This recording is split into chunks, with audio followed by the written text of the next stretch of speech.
Halo, Assalamualaikum warahmatullahi wabarakatuh. Sebelumnya, kalian kan sudah membaca materi tentang fungsi injektif, surjektif, dan bijektif. Nah, di sini saya akan menjelaskan pemahaman lebih lanjut tentang fungsi injektif, surjektif, dan bijektif. Oke, yang pertama, fungsi injektif. Kalian sebelumnya udah paham kan yang mana yang disebut domain, yang mana yang disebut kodomain.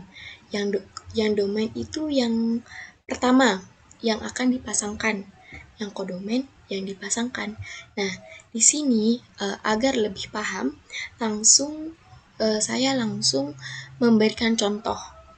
Yang pertama itu laki-laki sebagai domain dan perempuan sebagai kodomain. Contohnya, Fikri berpasangan dengan Eka, Yahya berpasangan dengan Nabila, Ihsan berpasangan dengan Mega.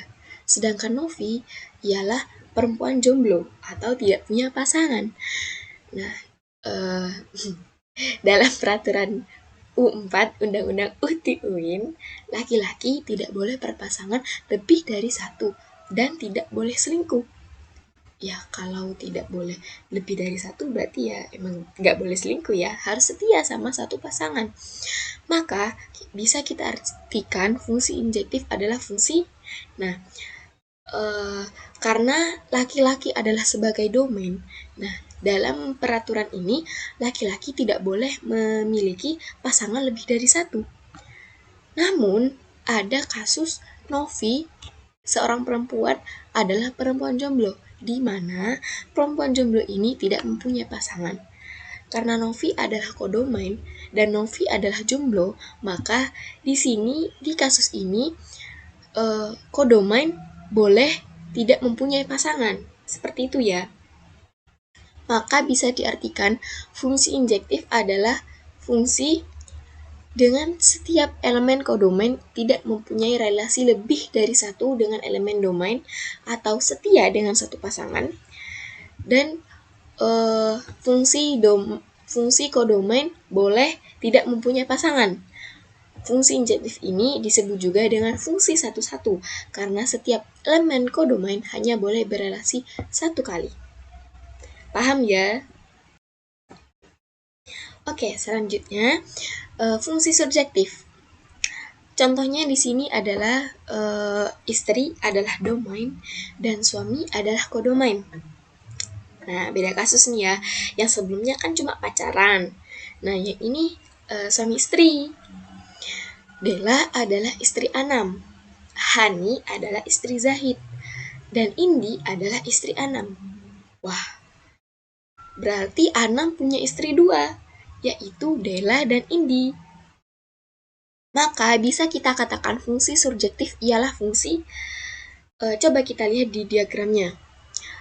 Karena istri adalah domain dan suami adalah kodomain, kodomain ini bisa mempunyai dua pasangan, dua relasi domain. Nah, tapi si domain tidak boleh mempunyai pasangan kodomain lebih dari satu. Seperti itu. Maka bisa kita simpulkan fungsi surjektif ialah fungsi dengan semua elemen kodomain berelasi dengan elemen domain, tapi elemen domain boleh mempunyai kodomain yang sama. Jadi ada elemen domain ini misal ada 4. Nah, 2 elemen domain ini boleh mempunyai elemen kodomain yang sama. Seperti itu. Seperti tadi istri. Hani, seperti Dela dan Indi yang sama-sama istrinya Anam. Seperti itu ya. Nah, fungsi surjektif ini juga disebut dengan fungsi onto. Seperti itu. Paham? Oke, kita lanjut ke fungsi bijektif. Nah, fungsi bijektif ialah fungsi yang memenuhi sifat injektif dan sifat surjektif. Nah, bagaimana kalau hanya salah satunya? Semisal hanya fungsi injektif saja, ya berarti itu hanya menjadi fungsi injektif. Kalau misal hanya menjadi hanya memenuhi syarat subjektif, tapi tidak memenuhi syarat injektif, berarti hanya menjadi fungsi subjektif, seperti itu.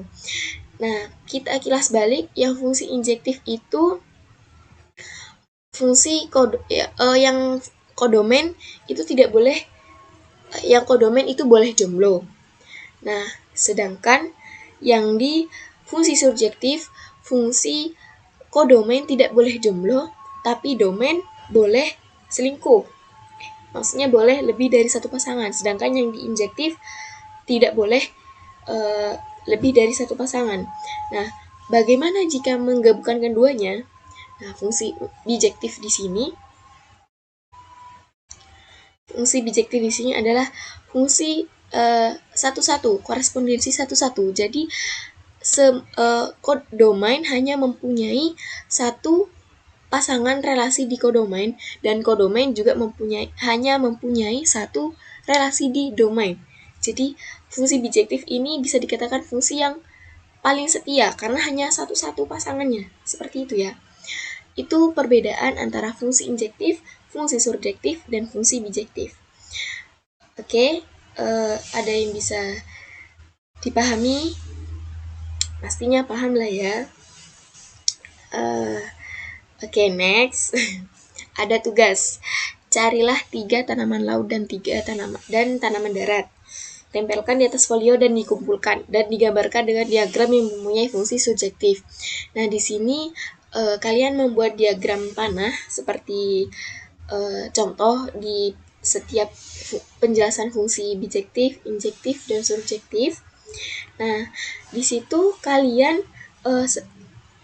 membuat domain dan kodomainnya itu tentang tanaman laut dan tanaman darat.